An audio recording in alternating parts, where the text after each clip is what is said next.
4 o'clock. The hour of 4 o'clock having arrived, I'd like to call to order the regular meeting of the Vallecitos Water District. And before we do have the pledge, I'd like everybody to check their cell phones, put them on stun or off. It's done. And General Manager Dennis Lamb, if you don't mind. Ready? Begin. I pledge allegiance to the flag of the United States of America and to the republic for which it stands, one nation, under God, indivisible, with liberty and justice for all.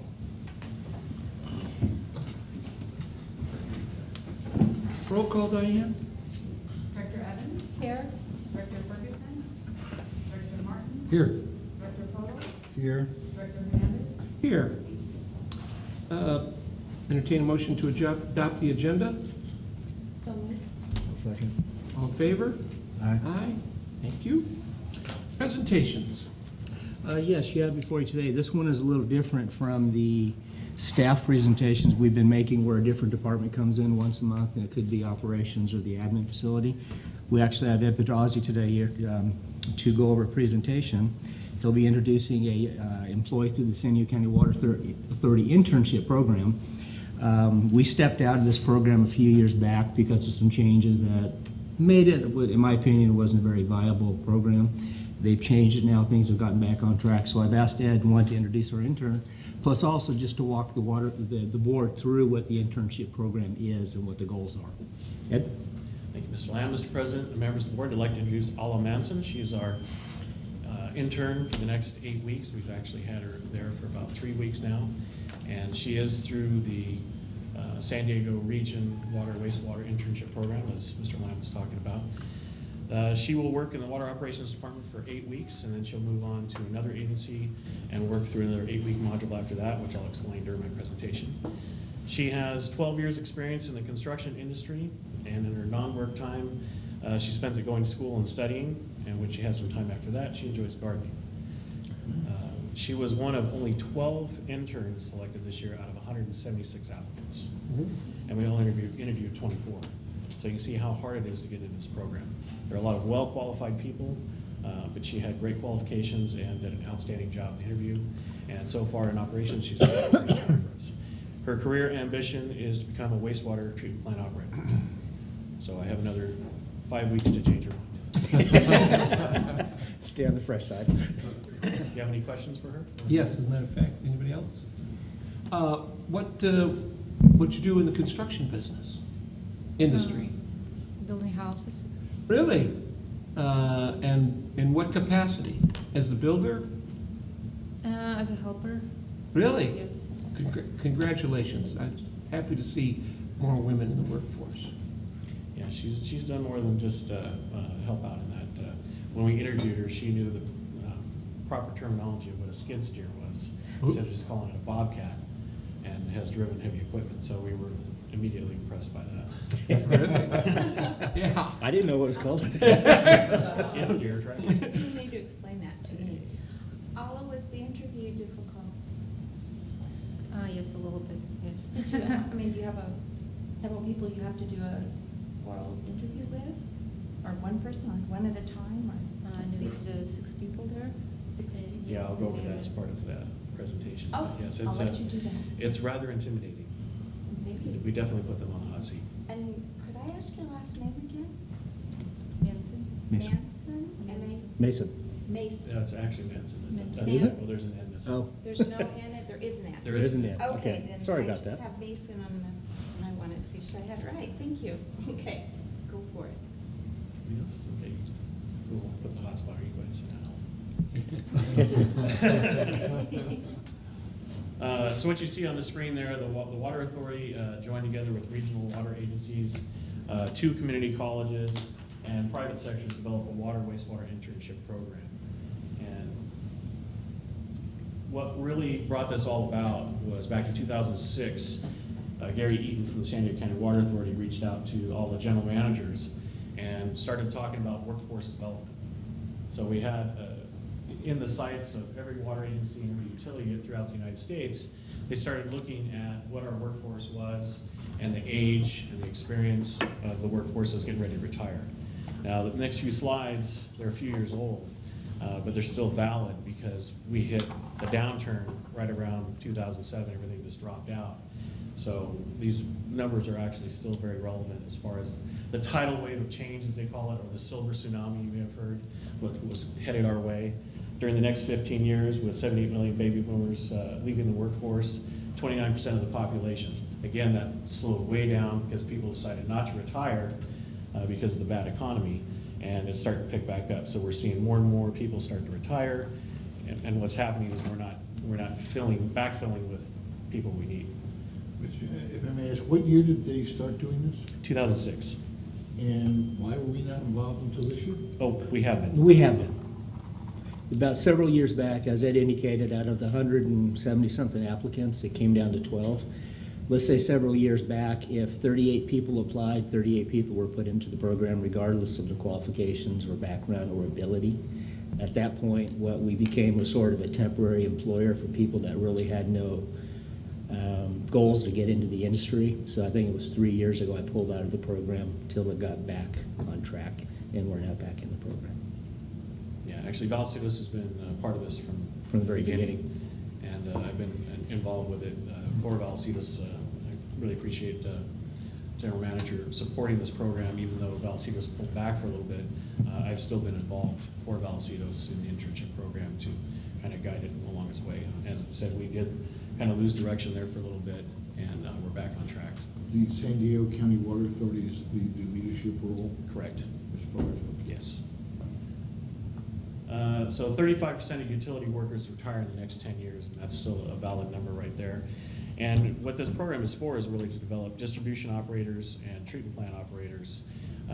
There's a lot of knowledge, certification, and experience that goes out the door when supervisors and operations managers retire. What we're finding is that there's nobody to replace as everybody shifts up. We don't have qualified individuals anymore. The schools aren't teaching that working for an industry like ours is valid. They cut out a lot of metal shop, auto shop, wood shop. All of those have kind of gone by the wayside, when this is actually an excellent trade, as you all know. And we've started this program to get the word out there. Part of it is an outreach program to all the schools. Okay. I'm sorry, can I ask a quick question on that? Pardon me, but I've heard the silver tsunami here, but I see it all over. The first thing you showed was 35% retire in 10 years, and the following 10 years, another 35, and the following 10. I mean, isn't that the natural cycle every 10 years for 35%? A third of the workforce? It was so much different now coming up, because it used to be. Go back to the slide with the ages. If you look at the grade 4, 47 years, and grade 5, 48 years, that's the age, and you'll see that's probably 75% of the people in the industry, versus there's only 6% under the age of 30. So you go back into the 50s, and part of what prompted the water and wastewater, and Ed didn't touch on this, but if you go back to the early 70s, the Clean Water Act and the Clean Water Program was adopted by the state of California in feds. And that's where the feds started pumping. You could get 75% federal grant fund. It was just a plain and simple grant. And the state matched it with 12.5% of their funds. So you could get 87.5% of your project paid for. So when we built the land outfall back in 1986, the project started in the late 70s. It took us that long to get it built. All of these people came into the industry in the 70s because of the Clean Water Act and the Clean Water Program. So we had a huge infusion of people because there were treatment plants that didn't exist. There were primary treatment plants that just basically took the chunks out, and we built secondary, tertiary, and ocean outfalls and everything else. So you had a huge infusion of all these people into the business, but since then you haven't had the replacement of all those people, and they're all down at the retirement age, and they're literally going out at once. That's the reason it's not a normal 10-year cycle. They all came on at one time, and now they're going to leave at one time. What are the qualifications to be a grade 4? Ed? Yeah, that's one of the dangers that we're finding, what that slide up there mentions. For Vallecitos, in order to be the chief operator, which means the water is your responsibility, it's your license, you have to be a grade 5 operator, which is the highest level. That's several years of experience, lots of education, And you can only step up after so many years of that education and experience, and you have to take a state exam each time at each grade level, and they get more difficult as you go up. So Vallecitos is at the highest level, how we are classified by the Department of Public Health. We are Distribution 5 certified district, so the operator in charge has to be a grade 5 level. There's just a little over 300 of us in the state of California. That's So, it. And I'm sorry, just to wrap my mind around, does that mean you have to have an MBA, or you have to have an associate's, or you have to have a bachelor's? Give me an equivalent. The education is more like an associate's degree, but the certification, it's specific classes like we have at Palmer College and at Cuyamaca College in water technology that get you to those next levels. And it's very difficult in other parts of California to have this. Southern California does a great job. We have great water wastewater programs. Middle and northern part of California basically non-existent. So if you're a grade 1, you have to have a certain amount of credit, then you have to be working underneath a licensed operator for a certain time frame. Once you get that time frame, then you can take the test. When you get to the next level, you have to have additional education, and then you have to have a longer period in between. I think the number is right around 10 years, if I recall. To get from a 1 to a 5 is a minimum about a 10-year period to get there. And that's assuming you get everything along the way and you pass the test. The grade 5 test is pretty tough. Yeah. And part of also why this is all of a sudden, the state of California until 2001 didn't require you to be a distribution operator, only a treatment plant operator. And we all had treatment certification, but no distribution, or a lot of us didn't have it. So that ramped up very quickly for a lot of people, a lot of agencies. And now a lot of those people are at retirement level and going out. And if people haven't been getting certified beneath them, then there's no one to take over. So part of this program is to get people in on the entry level and then get them moving up through the certification process. The classes that you now have at Palomar, are they full? Are they 35, 40 people? Oh, yeah. Each one? Yep. Is it an online class or is it a hands-on Well, class? now, starting this semester, we developed a hands-on laboratory at Palomar College. Before it was all lecture except for the backflow class. So yeah, we have several classes. The program's very strong. In fact, Palomar's is likely the strongest in the state, if not the nation, for water wastewater. And the people going to this, are they already in the industry? No. I track every class that I teach there, and it's usually about 50-50. 50% are testing for a higher level, and 50% are trying to get into, except for the last few years, it's actually been 75% of my classes have been trying to get into the industry because of the economy. Thank you very much. Intern's role and responsibilities. So with Ala, she's supposed to observe the mentor and in completing objectives and follow instructions. Safety awareness is always key for us. Maintain professional appearance, demeanor, report to work on time. She beats all of us here, so she's done a great job about that. Just got to teach her to make the coffee. Maintain the agreed upon work schedule, which there's been no problem there, and provide mentors with reports and feedback. So that's her role responsibility. They also have to be taking a class at either Palomar or Cuyamaca, and this semester we actually added Mount San Jacinto up in Riverside County because they have a pretty good water wastewater program, and they have to pass with a grade C or better. If not, they get kicked out of the program. So minimum one class for each of the modules, which I'll explain here. After they have been selected, they go through drug screening and a background test, just like for any job that you would have in any agencies. They pass that, they go through a 1-week orientation at San Diego County Water Authority. Then they start their 4 modules. One of the modules is system operations, so the intern will work with a department like ours in water operations, learning distribution. Systems maintenance could be construction, valve turning, all the stuff that our construction department does, and also our operations systems maintenance department. Water treatment, they'll work for 8 weeks at a freshwater treatment plant, and then they work for 8 weeks at a wastewater plant, which also a lot of times includes the collections department for sewer as well. At the end of all that, we put them through a 1-day graduation ceremony where mentors and other people from the agencies are invited to come and meet and greet and talk to them, and the Water Authority puts them through a job training program where they help them develop resumes to hand out during that graduation. And this is the current internship committee. Like I said, Vallecitos has been involved since 2006. I've been on the selection committee since then. The Water Authority is program administrator right now is Christina Hawkins. And then you see the other agencies that are also involved, and we are the selection committee. So we take that 176 applicants. The HR program administrator, Christina Hawkins, narrowed it down to about 82, and then gave us like 2 days to go through 82 applications, and we narrowed that down to 27 to interview. We wound up only interviewing 24 because one person never responded and a couple of them canceled.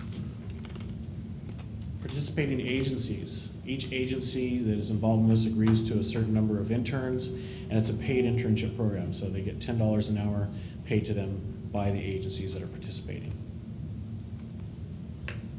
And then that's some of the interns there that we have had throughout, and Alla just got one of her pictures put in there this morning. So she was out doing rounds with one of the operators. Any questions? Am I correct I think when I was at the Water Authority, they said that 84% of the Yes, graduates since, actually are placed? since the It's very beginning, high. since the beginning of the program in 2006, we are right now at an 84% higher rate after leaving the program. Now, there's no guarantee that you're gonna get a job, but we've had several interns, they don't even make it through the program. They go to work for an agency, that agency's like, oh, you're not going anywhere else, we have an opening, we're grabbing you. And Vallecitos right now has an intern that was in the program last year. You met him, right? Dustin Harris, who works in the collections department. He's an intern, and we have another applicant right now for our wastewater reclamation facility that, if he passes all this stuff, was also an intern a few years ago. And are they certified for California or the whole nation? If you get certified in California, you're only certified here, but our standards are so high, pretty much you just have to hand another state a check and they'll give you a certificate. Wow. In fact, Arizona used to be, if you were certified at a grade 3 level here, you went to Arizona, they'd give you a grade 4. Well, I just want to say thank you to Ed, to you, Ed, for doing Question. such a great job. Well, I really thank you to Mr. Lamb and management for allowing the district to continue this program. It's, the goal is literally, when we get through the end of the program, is to place every person that walks through it. You may recall, Director Evans, when we were at Twin Oaks looking at the flow control facility up there, there was an employee from the Water Authority and they're doing a sampling program. And that's who I was thinking. That was one of the ones that Ed had actually mentored going through the program, and he was hired by the Water Authority. I actually have a picture of Alla with him today. They ran into him again up at Vallecitos 10. Really nice. Director Martin? Sounds like a great program. I guess my question would be is why don't we have more interns? We used to. It's actually pretty tough for our departments to carry more than one. Right now, we are going to have interns in the second half of the 9-month period down at Metal Arc Reclamation Facility, because the program's kind of light on how many wastewater plants we have that are involved. But Dawn down there is training 2 new employees, so we don't want to throw 2 new employees and an intern at the same time trying to be trained. So in the past, we used to have 1 there, 1 here, and then 1 in systems maintenance at the same time. We're just kind of getting back into it, so we're doing 1 per quarter. And it would be a variation of on-the-job training, Yes, basically. Call it whatever, but it's basically on-the-job training. You get paid a minimum to get you through, and then if you do a really good job, you might get hired by that agency or another one after. But Yep. it's OGT. yes, it's on-the-job training, and that's what we found. Both Palmer and Cuyamaca, we've done an excellent job getting people educated in water and wastewater and certified at the minimum levels that you can without training. But then you can only get to a minimum level. This allows them, when they go to interview, to say, yes, I have experience. And it also allows them to choose their path. Like right now, she says she wants to be a wastewater treatment plant operator. She did get to see Metal Arc already, and she really liked it. And that may be her final path, but she may find something else through all this that she likes better. Thank you, Ed. Great program. Thank you. Any other questions? Okay, thank you. Thank you, Ed. Thanks, Ed. Very good. No oral communication, Diane? And consent calendar items. Entertain a motion to approve the consent calendar. And second, but before we continue, I do have a question relative to our discussion of the special meeting, committee meeting. I see that I had a consensus on the time, but I don't see in the minutes where we actually had a consensus that we were either going to do another board meeting or, There was no direction given. It would just be that if we needed the meeting, instead of it being called a committee meeting, it would just be a special board meeting, and it would be called in the same fashion that I would call the committee meeting. okay. And with, now that it is a board meeting, what we have to be cautious of, if I've been told correctly, is we have a 72-hour notice, posting notice. Right. Not really, if a special meeting's only 24 hours. If we call a My special meeting. concern is that if you start, if you think about it, a special meeting is a special meeting. It's a Right. special meeting. If we do these every month, which we're doing them every month, and we're doing them on a particular day every month, you're really, as a practical matter, turning it into an additional regular meeting, which is fine. We just need to notice them that way. Then they would be 72-hour requirements, and the public would know that this is when we have them. To the extent that we don't need them, you can always say that, due to anticipated lack of a quorum, or there's nothing that you need to discuss, you could always cancel that regular meeting. From my perspective, that would be preferable than having repetitious special meetings, because grand juries sometimes get irritated when you're turning what they term would be more of a regular meetings into simply using it's kind of an abuse, if you will, of the special meeting process. So that's my concern, and that's why I am making the point. I have a question. Yes. So I'm really confused. So are you saying that we should calendar a date every month as a special meeting, and then we decide as it approaches whether or not we're going to have that meeting? It's not even special, and that's what I was trying to get to last time when we were talking about this. The existing policy, and that's why I have to bring it back, it says you have a board meeting, regular board meeting, on the first and third Wednesdays of every month. Right. We've had the committee of the whole, which was allowed by policy, as a convenience at the beginning of each year when the board was seated with committees assigned. It was a convenience to the board to know that we were going to potentially have a committee meeting on these dates, so the board could set their calendar aside and identify it through the year. Over the past couple of years we've done it, there's been times where we didn't need it. We had nothing to put on the agenda. So we just didn't have the committee meeting. As Jeff's indicating, if we keep calling them special, well, they're not really special. Special would be if I need to bring it up if the board has a topic that needs to be brought forward, if there's an emergency that comes up, or whatever the case may be. Okay. But if it's going to just be the first Monday or the second Monday of every month, same as we set the committee meetings, then I need to, in fact, bring the policy back before the board to identify that. So we can do it, and then it would basically, like next Monday, if we don't have anything coming off of this agenda, I don't have anything for the agenda for what would have been a committee meeting next Monday. The trick is, because it's a regular board meeting, I need to agendize it today. What's it called?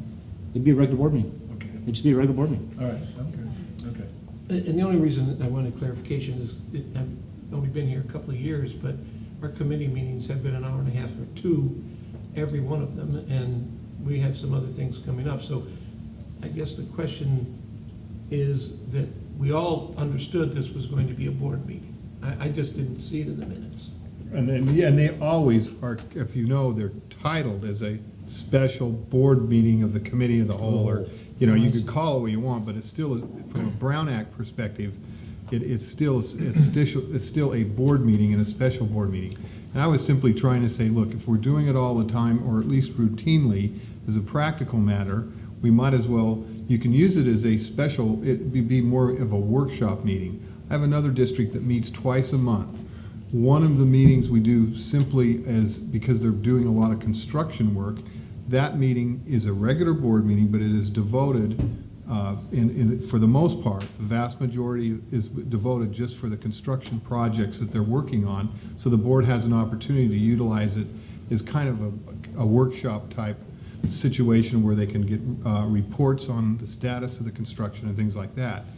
we've sort of used that committee of the whole meeting as an opportunity to help educate the board on important issues that Dennis felt that needed to be brought forward, and also other items that the board wanted to discuss and have the opportunity to discuss those more thoroughly than they might otherwise in a regular board setting. So it's something that you've been utilizing, and as a practical matter, you could use it as simply as a regular board meeting, and if we don't need it, then you can always not discontinue it, but you can always waive having the meeting if necessary. Okay? Yes. Just to clarify, the way we've been doing it, the main difference has been, in my understanding, that at the committee of the whole, we don't actually vote on anything. Is that correct? That's And at correct. the board meetings, we do. Yep. And That's that's correct. the basic difference. So you could have had at a board meeting the same presentations we had at a committee meeting and still have voted on them. Or not taken any action. Or not taken action yeah, until the next meeting. right. So what I don't understand in this process is why this huge change? Why don't we just say we have, I mean, if we say we have 3 regular board meetings, but one of them is a longer presentation, do we need to clarify this workshop? To be honest, for some Director reason? Evans, I don't think we need 3 board meetings. No, we probably You don't. can stick to the 2 board meetings as it is, because, again, you've got to go back in time to how we got here. This has no bearing on, the whole conversation, the whole process had no bearing on the 2 regular board meetings per month. Right. You got to go back in time about 4 years, maybe 5 years, when, as Director Ferguson indicated, the last workshop, or the last committee meeting, back then, Director Shell with Director Ferguson, what prompted it was we would go through the Finance Committee and do the budget presentation. We would go through the Engineering Committee, do the budget presentation. We would then go through the Public Awareness Personnel Committee, do the budget presentation. So each committee, that's a standing committee, reviewed their appropriate piece of the budget. Okay, a waste of time, to be honest, but it's been in the last decade because things have just gotten bigger and more complicated than what it used to be. So the statement was made by the board, well, why don't we just have a committee of the whole?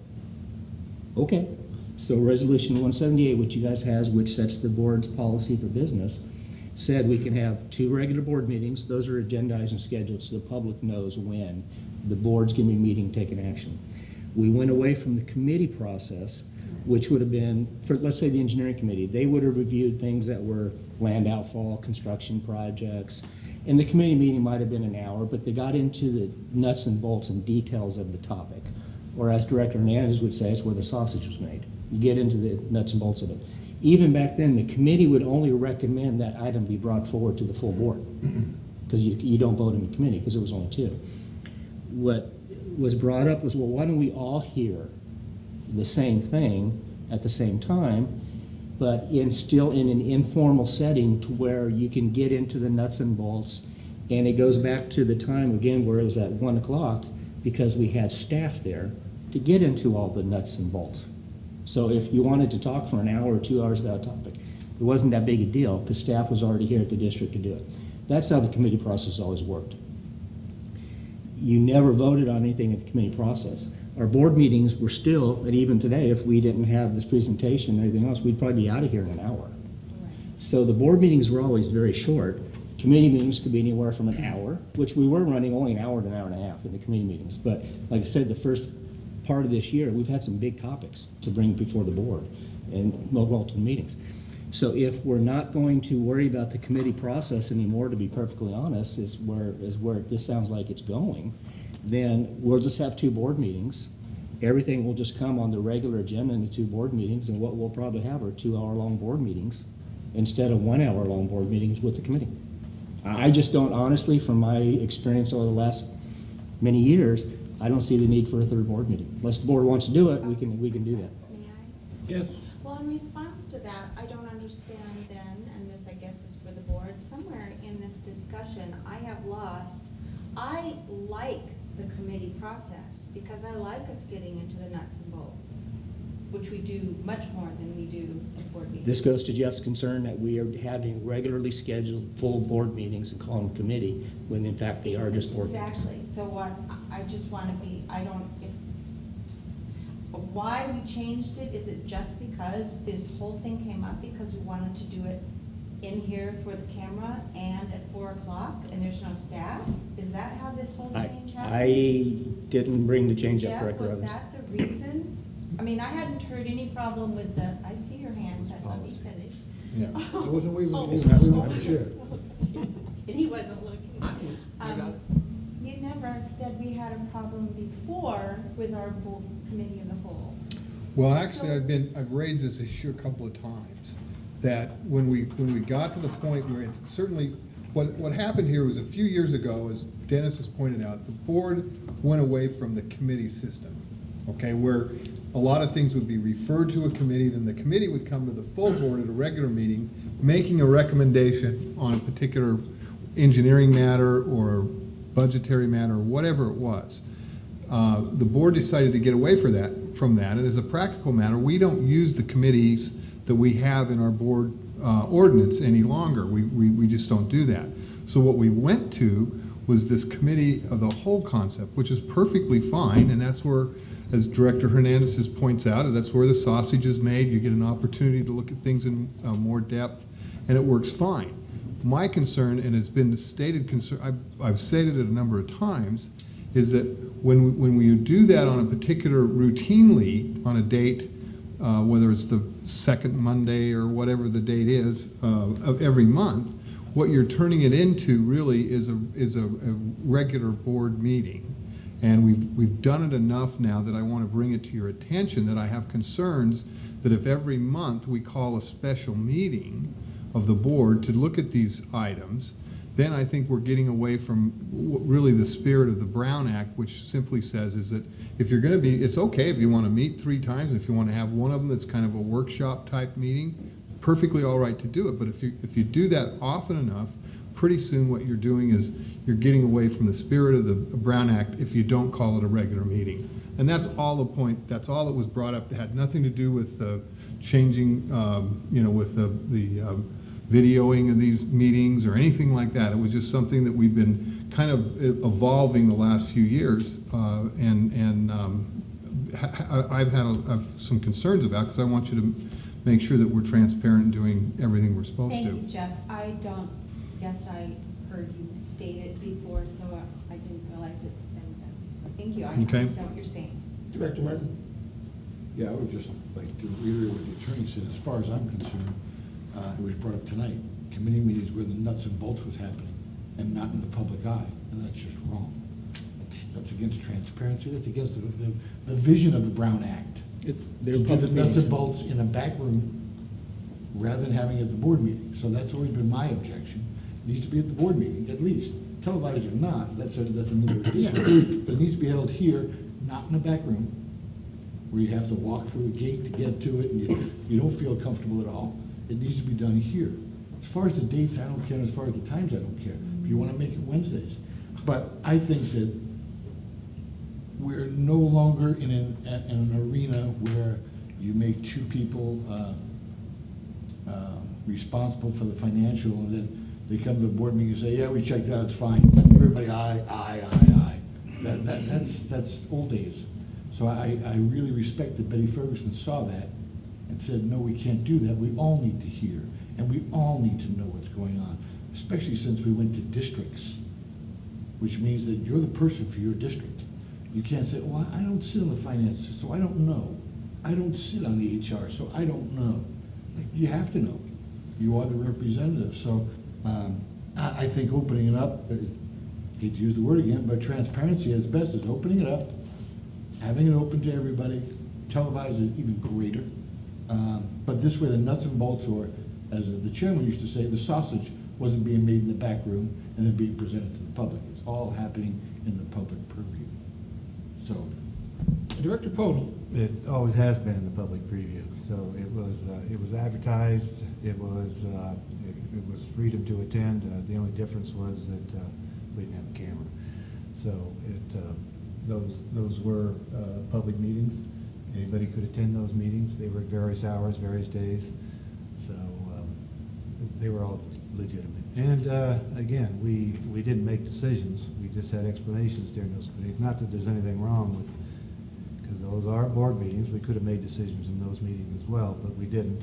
We just explained and then brought them to the board for final action. And I think the opportunity will present itself as we continue. Whether we have just the two, or if we see that what is taking place is going to be longer board meetings and we need a third one, we'll address it accordingly at the time. Any other questions on the consent calendar? Yes, I need to bring something up. if I may. Yes. I'm sorry. That's okay, plenty of On the time. minutes, I just want to reaffirm before we move on any further, 'cause it's going to come up again. Page 7, item 1.1, bottom 2 lines, and we're talking about, oh, I'm sorry, I got the wrong page, I'm glad I looked at it.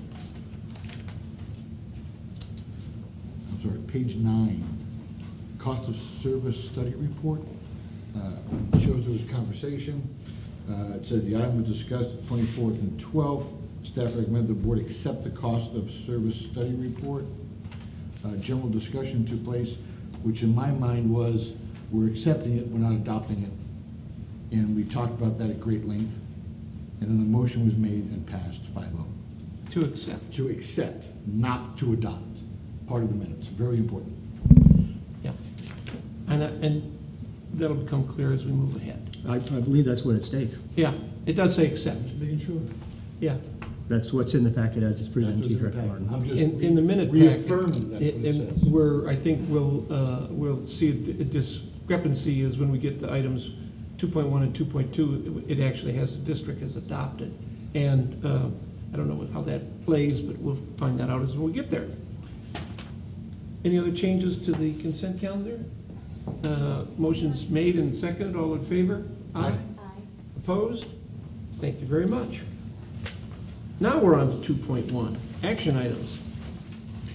Thank you. The first item for you today is one of the items that does come out of the cost of service study, and part of the presentation to the board when they accepted it was there were future actions that would be coming forward on a case-by-case basis as we move forward. The first of those are before you tonight, and with that I'll have Mr. Scallione. Thank you, Mr. General Manager, Mr. President, members of the board. You have before you in your packet on page 17 a draft ordinance for an overhead rate, and then on page 16 is the staff report related to that. This also is an action coming out of the cost of service study report that we had Black & Veatch prepare for us. And we had asked them in the scope of the engagement to take a look at our overhead rate. Overhead rate is what we had used to apply indirect costs to either developer projects or if somebody hits a fire hydrant and we're going to ultimately bill them, what are the true costs that we need to recover. And since 1990, we've been using 75% of direct labor and 15% of requisition materials. And we knew for many years that that was way too low. Other agencies are anywhere between 175%, maybe 250%. But we couldn't just arbitrarily increase it. We needed a study. There had to be a nexus behind it to recover this cost. So we felt while we were doing a cost of service study, we added that to the scope. And they actually came up with a very simple way to calculate and to set the rate. They said their recommendation was, well, don't have two rates anymore, just one rate. What are you trying to do? Recover indirect costs. So they took our budget, they put all the indirect costs in the numerator and all the direct labor costs in the denominator, and they found that for 2013-14, for every dollar of direct labor that we incur $1.95 of indirect costs. Hence, 195% is what they recommended, but just the one rate. And that's before you today to rescind the old ordinance and adopt a new ordinance to establish this rate. And the ordinance, as you can see, is for every budget we can set the rate with that, as long as we use that same methodology. So staff recommends to consider and adopt the proposed ordinance, and I'd be glad to answer any questions you may have. Yes. Hi, Tom. Thank you. Thank you for your report. On page 16, paragraph 2, it says on August 21st, the district adopted a cost of service study. Yeah. I don't think we did. I think we accepted it. Yeah, We didn't adopt. you're correct. You're The- correct. You The can change actual that. terminology should have been accept. And there's a Yeah. huge difference between the two. Yeah. We're not adopting any rates or taking any action. It really was just an acceptance of the report, and that's You're more correct, Rick. accurately We'll- reflected. We'll revise that in the staff and show it in minutes. Yeah. Okay, but that's your impetus for this entire thing moving forward is because we adopted something, not because we accepted something. Because we already said we're doing this, and we didn't say we're doing this. No, that's why this action's before you today. We accepted the report, you're correct on that, and the recommendation is still, is still a valid recommendation. This is actually subsequent action to the cost of service study. If you call on the agenda item, it indicated, I think, 5 or 6 additional things that have to come back before the board. The study is just the study. The study sets the parameters of what the basis will be for future policy. So what you have before you today is that future policy. Current policy says overhead rate is 75%. That was adopted 20-plus years ago. The cost of service study that you accepted gave the methodology, which is what we use for everything that moves forward from this point forward on rates, a variety of items. So what you have before you today is the ordinance with the methodology in it, which is in the middle of the page on page 17, which shows budgeted indirect costs in section 3. So that's the methodology that was in the cost of service study that was accepted. That would be the methodology we would then use on an annual basis. When the board adopts the budget, we would then use that budget as the basis for the overhead rate. Okay, and again, my apologies, I think we discussed this at a committee meeting, committee of the whole, whatever. Did we discuss it at length? Because I remember some of it, but I don't remember some of it. Like, not all of it was been discussed. Or This was discussed at each of the committee meetings. in its entirety. Yeah. Yeah, I remember that part. Director Podel? I move we accept staff recommendations and adopt the proposed ordinance. Second? I'll second that. I have a question. Yes, and I have one as well. A statement. Go ahead. Okay, now, would this have anything to do, and I know that you and I have talked about it as well as peaking? Has this anything to do with peaking yet? No. All right. Okay, and just as an affirmation, if you will, in our profession, architects, I think engineers are always better than us, so they have a higher one. We're at $1.75, and I don't know what engineers, if there's more. Oh yeah, Ken's nodding his head. Great deal more. They're usually 210 to 230%. Is that right? I knew I was going the wrong way, but I couldn't make the grade. So there is a motion and a second. All in favor? Oh, excuse This is a me, roll call. Another discussion item? And one last thing, for the board. Yeah. For discussion with the board.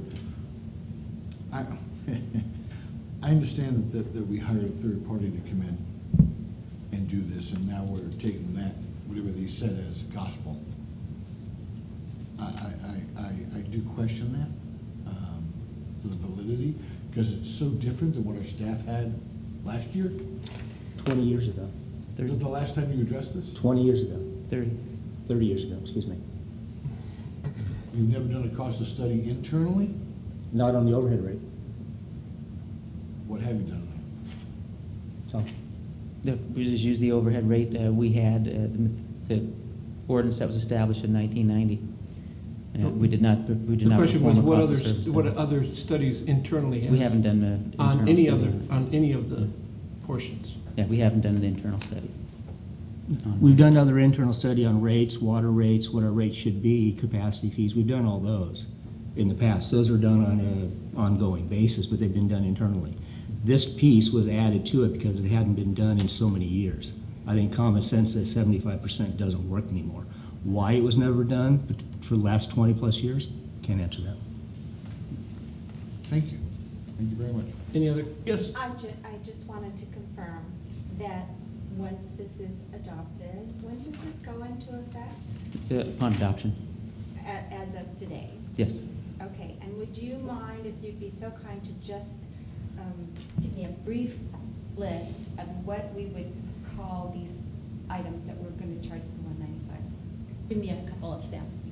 developer project that comes through the door, that any work order that we charge time to directly. Somebody might hit a fire hydrant, and we're going to try to recover the costs, from doing the repair, and we would also apply that rate to that situation as well. Any area where we can recover costs and, not other than our rates.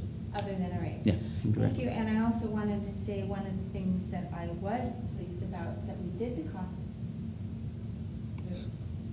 of study, is that we hadn't done anything like this, and it had been very much just sort of a historical approach. So, and I personally am glad it wasn't our internal group trying to come up with it. I like that we have an outside source. Yeah, and another example is labor. Right now, we provide support to Encina, where we do their newsletter. We provide support to Rincon. We're doing inspection services for them. So we as an agency are using our staff to provide support to other agencies. That was one of the pushes that the board had during the strategic plan. And it was also to make sure that we're recovering costs wherever you can recover. So Lisa provided support to Encina. We will be recovering the full cost of Lisa to Encina. By allowing our inspectors to work for other agencies, we recover full cost. If we don't recover full cost, it has to go to the ratepayer. So that's the impetus of getting this done properly. Yes, Director Martin. When we did this, as well as hiring an outside consultant, do we compare ourselves to other people? Do we compare ourselves to Vista, Escondido, Carlsbad, Olevenheim? And do we get a comparison? Are they charging 175%? Yeah, I think they looked around, we looked around when this was going on, and it was anywhere from we did look at other agencies, neighboring agencies, anywhere from 175 to 250, if I remember correctly. Okay. Yeah. Thank you. Very good. We have a motion and a second. All in favor? Roll call. Aye. Oh, sip. You're right. Thank you very much. It is a roll call vote. I had it down here and I missed it. Director Evans? Yes. Director Martin? Yes. Director Polo? Yes. Director Hernandez? Yes. Thank you. Item 2.2, change base meter standard specifications to 3/4 inch eye-pro. Tom's at the lectern, so I'll let him keep going. Okay, Tom. Thank you, Mr. General Manager. Another item that came out of the cost service study is a recommendation to change a base meter. This has no impact on rates. This is separate from the rates that they recommended. It's just to say the standard specification for the base meter should be this new 3/4 inch eye-pearl for several reasons, as it's stated in the report, and that we reviewed on July 24th and August 12th at those meetings as well. One of the main reasons is the new technology covers a wider flow range. So we're picking up lower flows than we do with the 5/8 inch meter, and we're picking up higher flows than we do with the existing 3/4 inch meter, what we refer to as the SR2, that we have spec'd right now. One of the other reasons why this was looked at so favorably is because we have the requirement now to upsize meters to provide sufficient capacity for fire flow. And the traditional 3/4 inch meter that we were using did not pick up the same amount of flows that this new 3/4 inch meter does. And we would actually be able to eliminate a lot of these water service agreements that we have to record against the property and track a lot of administrative work for any homes 3,000 square foot and less. We could use this 3/4 inch and eliminate that as well. So it's a more accurate meter.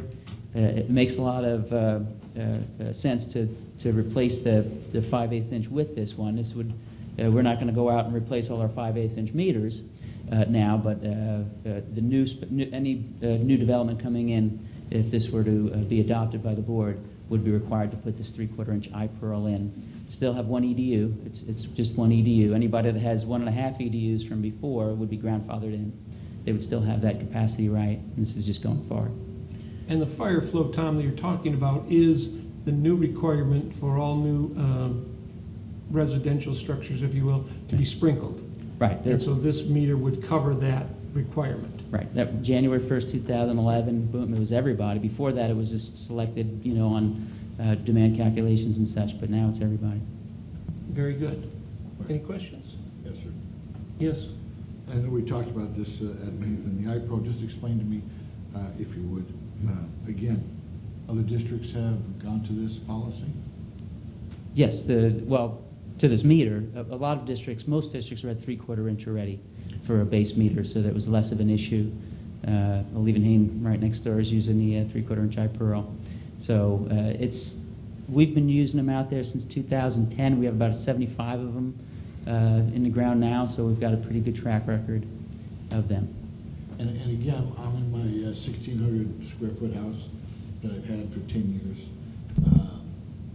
My water meter works, no change to me whatsoever. Correct. Someday when the water meter goes out, I'm gonna have to change. Yes. You're gonna have to change it. Yeah, we'll put a 3/4 inch. If yours is at its useful life and ready to be replaced, we'll replace it with a 3/4 inch. But on our billing system, we would still note that it's, for billing purposes, it's billed at a 5/8 inch ready-to-serve charge. Okay, so no changes in rates whatsoever. Correct. And Director Martin, I think we're the only agency left, honestly, in San Diego County that has the 5/8 meter. And the last thing, sentence one again, I'm sorry, page 19, the district adopted, we did Yes. not adopt, we accepted. We'll correct that going forward. Director Podel? I'd like to make a motion that we adopt staff recommendation of changing the standard meter specification to the 3/4 inch iPearl meter. Second? All in favor? Aye? Very I have good. a question. Yes. So how does this adapt? Because most of our meters are read remotely now, Yes. Wi-Fi, taking cruises by. So does this adapt better? Is there any different technology with this? It's the same, what we call an MXU is the sending unit. Yeah. That stays. Okay. And same thing with the developer required to put the 3/4 inch in, they'll have to put that MXU in as well. So there's nothing that changes there. There is an added benefit with this iPearl. There's something called a Unipro. It's like a hockey puck that sits in there, and it's actually picking up reading intervals every 10 minutes, I think. And then, if a customer has an issue and wants to know what their history was, we can just go download that Unipro, and it actually shows a 30-day history of when they spiked and such like. So it has that benefit too.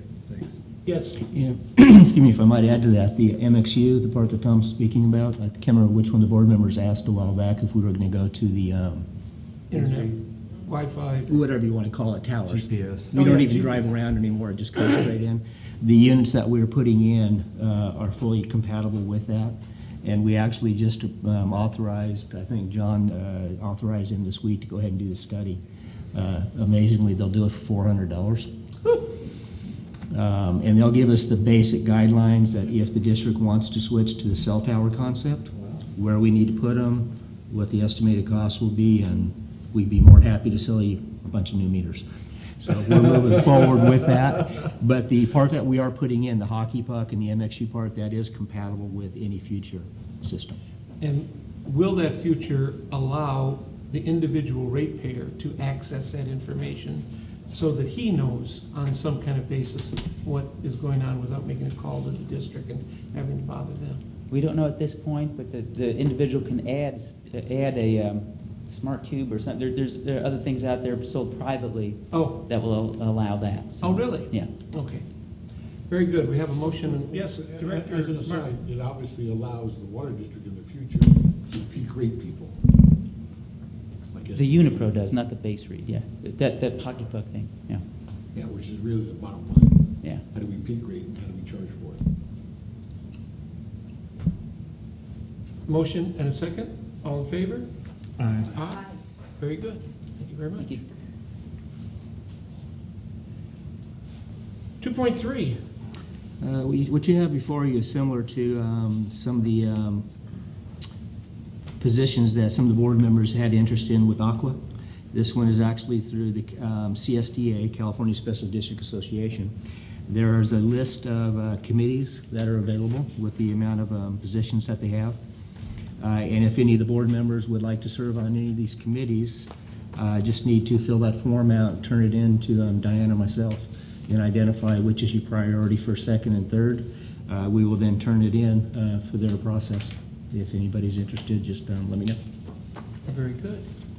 We can do that I'm sorry, offline. Miss, what was the deadline? October something? It's, what is this I one? can find it. It's probably right here in front of me. October 18th. Thank you. October And 18th. this is a feedback team, is that what it said? They just Yeah, call they- you for your information. Yeah, what you're in for, because CSDA, again, you have to remember, it's California Special District Association. Right. So it's vector control, mosquito, it's everything, cemetery. So they're just looking for kind of a global, are we getting the word out? How can we do it better? How's our communication really is what they're after. Thank you. Item 2.4 is the Aqua Region 10 election for the 214-215 term. Yes, you have before you the ballot. When we did bring this forward, there was no interest from behalf of the board to actually serve. So what you have is the recommended ballot before you for the Region 10. And the recommended ballot, this is on page 24 at the very top. They have a nominating committee that worked through Aqua. They provided what they're calling as their approved slate that they're recommending support for, which is Pierce Swan from Irvine Ranch, Deanne Verbeck from Helix, Dave Draper from Rincon, Kathy Green from Orange County, Larry McKinney from Molten McGill, and Richard Vasquez from Vista Irrigation District. This is presented for the board's direction. I believe that vacant seat is still there for the San Diego region, although someone was hoping to step forward. But I would like to move that we approve the nominating committee's recommended slate. Second to that is Director Podel. I'll second. Any questions? All in favor? Aye. Aye. Very good. Thank you very much. Item number 25, rate alternatives to the cost of service study. Tom?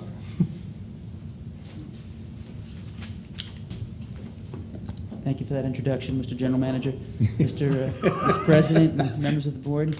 You have before you, starting on page 25, a staff report that addresses some of the alternatives that we looked at to the cost of service study. Which was presented first on, the cost of service study was presented on July 24th. There were some questions and some concerns, and we went back and came back on August 24th, addressed those questions, and had some alternatives to what the cost of service consultants had recommended. These alternatives that we'll see, well, they're also ran by the cost of service consultant, and they said that their study would support any of these alternatives, so which is a good thing. And what I want to do is I want to run through this report you have in front of you and just take it one at a time here. The first one we looked at was sewer rates. And if you recall, back on June, we had adopted a sewer rate ordinance for a year, for 13-14 fiscal year, using the same methodology that we always do. Actually, there was no increase to the rate. It was just to get that through so that we can do our tax roll, get our sewer-only customers on tax roll by the deadline. We had enough rate stabilization money, about $4 million in rate stabilization money.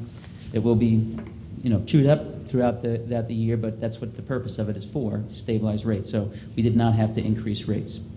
The cost of service consultants came in and took a look at and applied industry standards to a recommendation for sewer. Traditionally what we do is our residential customers pay a fixed rate for sewer, and our commercial customers pay on flow. It varies on flow. And they took a look at it and said, well, what drives costs? So they looked at the different cost drivers for sewer, strengths, flow, and then just fixed costs for, per account, basically, on customer service type, service expenses. And what they had recommended, and we have a beautiful model that they did for us, an Excel spreadsheet, very detailed to say, and basically what they came up with is different types of customers put different strengths into the sewer and cause different costs to be incurred. Currently, how we have our customer base set up is we would have to actually split out some of our categories of business customers to really apply what they've done. And so what they had recommended is hold off on it, go ahead and research it, take a look at splitting out those categories, apply strength factors to them, see what would happen. You have time to do outreach and see what the rates might be before we actually make a decision on if we want to recommend this to go with. So what we had done in the meantime is looked at what the rate would be based on our current methodology and our current revenue requirement. What would it be for what we're projecting for 14-15 and 15-16? And that's going to come before the board on September 18th when we have a public hearing. and that'll be $1.54 increase to the single-family resident is what the current recommendation is each year. So $1.54 a month, about a 4% increase each year. So there's really not a heck of a lot to report on that right now, but we will be assessing that as we go and reporting back to you, just to kind of update you on what it's looking like as we divide up our categories and businesses more thoroughly so that we can assess this. Yes? And if I understand correctly, Encina is charging us for the sewer based on some average, Based on a couple of things, and one is flow, quarterly Right. test they do on strengths. strength, that's, Mm-hmm. yeah. And they do an allocation based on that. And if our strengths are high, then we pay more. And so we are going to study what our commercial users' strengths are over some period of time. Yes, we'll be actually applying either an industry standard, or we'll look to the bigger agencies that already do this, and they already have factors for the different strengths. But then we'll also test and try to validate that and see if those are good standards to use. And we can do that specifically for a commercial user so that it's not hindered by a number of commercial users in an area. Correct, we can isolate that, yeah. Okay? Who is doing this, when you, I mean, I know it's not just you, Tom. No, it's just me out there. Oh, it's just you. We have one position that we're going to be interviewing for soon, a financial analyst position, and that person would probably be the heavy, to take this on. But with support from me and the finance manager and other staff as well. Yeah, we have the model already that is prepared for us, so it's just understanding that model and being able to start manipulating as though we're actually using that model, and then we'll be reporting back to you. And it'll be our district doing physical testing. Yes. Yeah. Director Poto? I can see a few complications with that, of course. What's the timeline on that? Give me something about when you think you might come together. What's information on that? Well, we have Is it 3, 4, 5 years? 2.5 years before we have to act on Okay. rates again if the board adopts 14, 15, 15, 16 rates. And that, and that's a decision we'll have to make, based on how well we're doing and tracking and. The other thing I was thinking about was, so say you have somebody who has higher strengths than others. Good example is a dairy or something, and then they create a way to intercept that, to clean that up. So I could see that as being one of those variables that's hard to address. On that point, Director Podol, that a good example would be Hollandia Dairy. Hollandia Dairy's cost for their discharge is based upon our local limit study. You may recall that was a study that was done several years back. I think we did it on a 5-year basis. A local limit study goes out and identifies your service area. It identifies the types of use that are within your service area, and then it compares that sewage to your wastewater treatment facilities. So because there's Metalark, which is considered a scalping plant, we pull out of the main flow, we treat, and then we sell the reclaim. So the local limit, it identified the maximum BOD, the amount of pounds per day of loading that any industrial user can put into the district. So what happened with the case of Hollandia was we have a limit that they're allowed to put in. When they built their new treatment plant outside the dairy, they designed their treatment plant to meet the local limit study and the discharge permit to meet the treatment plant. The concern where we don't regulate this, there's I won't mention my name, but one user, when they would dump, we would get a slug flow that would flow into the treatment plant, and it would be anywhere from 3 to 4 times the maximum loading the treatment plant can handle. So they would have to actually put in pre-treatment. What Tom's talking about is we would take probably the ordinance or policies from, let's say, Orange County, LA San, City of San Diego, and we would look at all the different types that they have, because they've done all the studies. And we'd say, okay, a dairy might be this type of strength. We would then compare that to what their reads are. And then over the next 2 or 3 years, we'll go out in the system and we'll actually do tests. Now those tests will verify the data, or to be honest, in 3 years, what we may find is that we have such a small contribution from that component that it's not worth isolating and creating a different process. That could happen as well. So that's why we're not recommending doing anything right now. We're going to study it, we're going to look at it, we're going to come back to the board probably in 2.5 years and say, here's what we found, what do you guys want to do? We just don't have the data at this point to take any action. So that's why the rates that are recommended are just the normal process, $1.54 increase per month per year, and then we will worry about that other component later. Thank you. Okay, next. Moving on to our water ready-to-serve charges. Traditionally, how what the district had done when we budget and recommend rates to the board for adoption, we take a look at our revenue requirement in our water department, and then we say, well, we have the ready-to-serve, which is a fixed charge, we have the commodity, we have competing objectives from different areas. You know, from a conservation standpoint, the BMP 1.4, the California Urban Water Conservation Council's best management practice 1.4 says 70% of your revenue from charges on your water bill should be variable based to induce conservation. On the other side, in finance, they're saying everything should be fixed to stabilize your revenue source, or at least cover all your fixed costs with revenue. So we're actually able to usually meet, except for during a drought, we didn't quite meet 70% by BMP 1.4. The Black and Veatch came in when they did their study, they looked at it from industry standards and said, no, you got to look at what drives costs. So they did their cost study on what drives costs. Is it fixed or variable? You know, how it's driven. And then they came up with, on page 26, their recommended charges for ready to serve. And we again have a rate model for water too, so a separate rate model for water too that they've provided for us.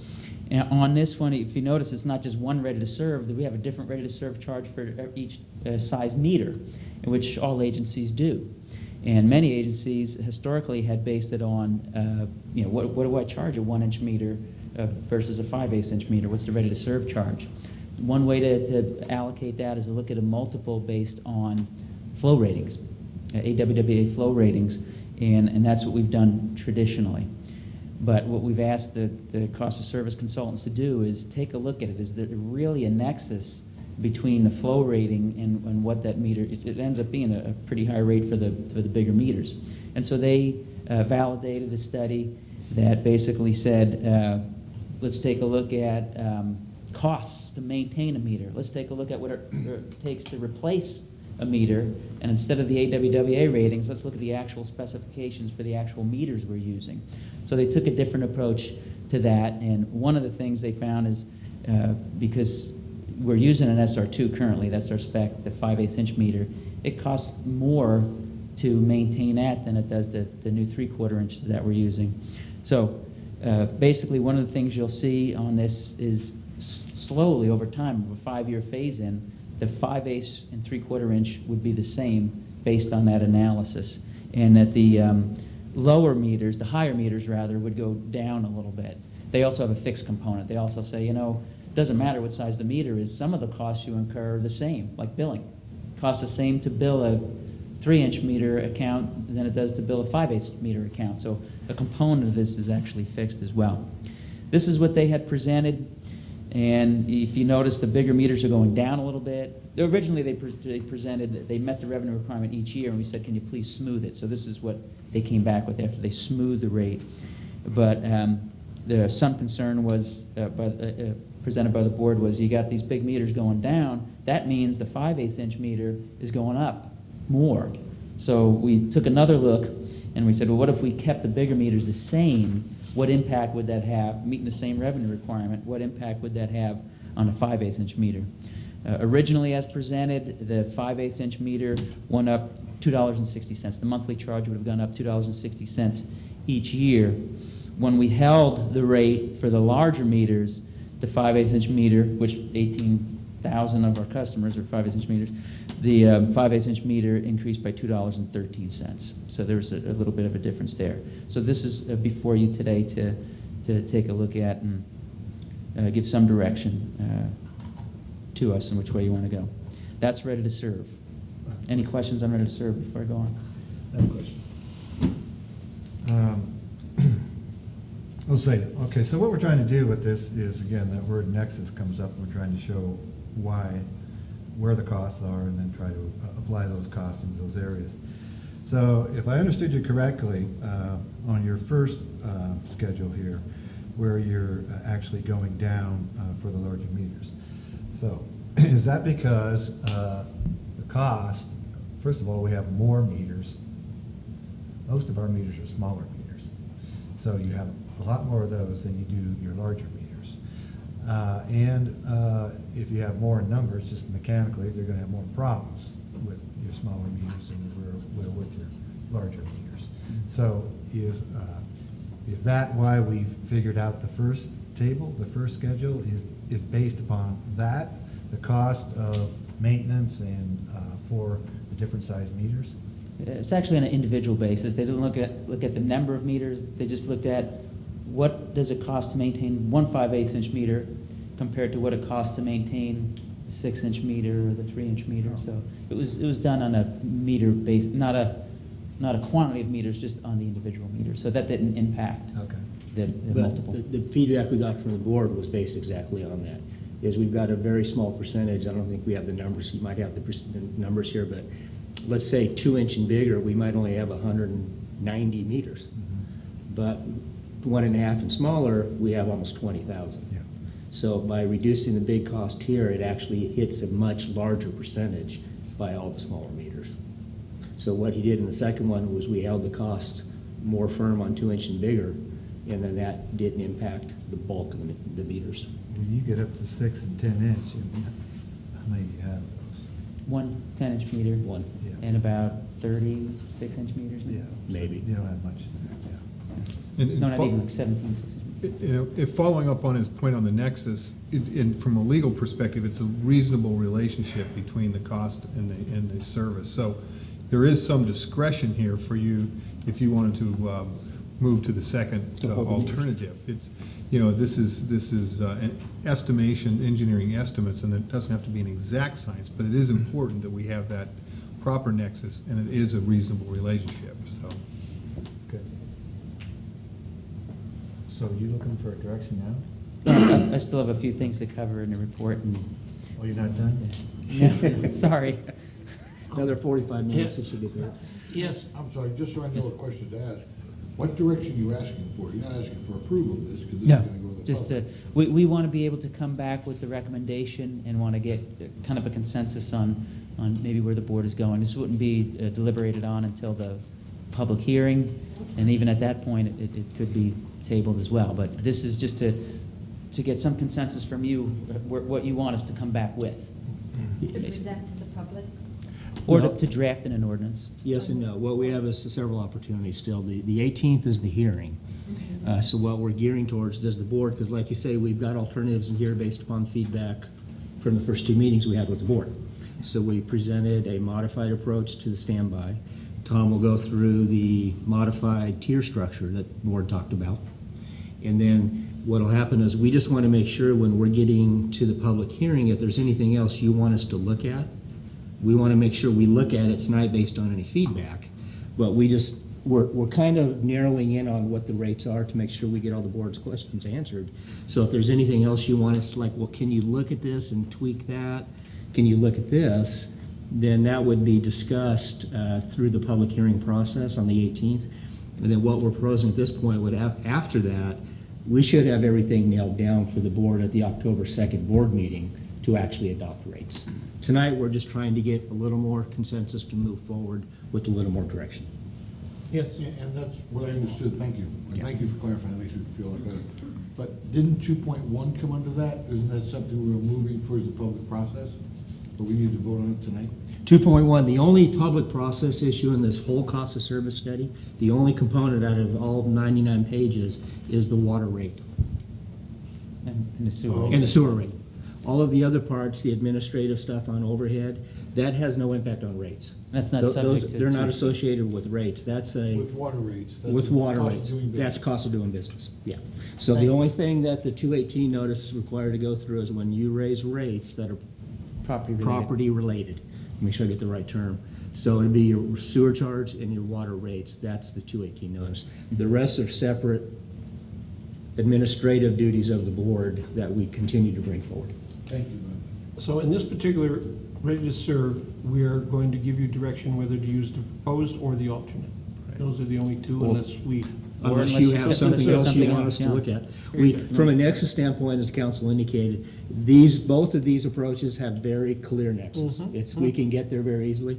If there was something else that was just stated like, well, let's do half of them at this much and half at that much, that's not really a nexus, that's more of discretionary.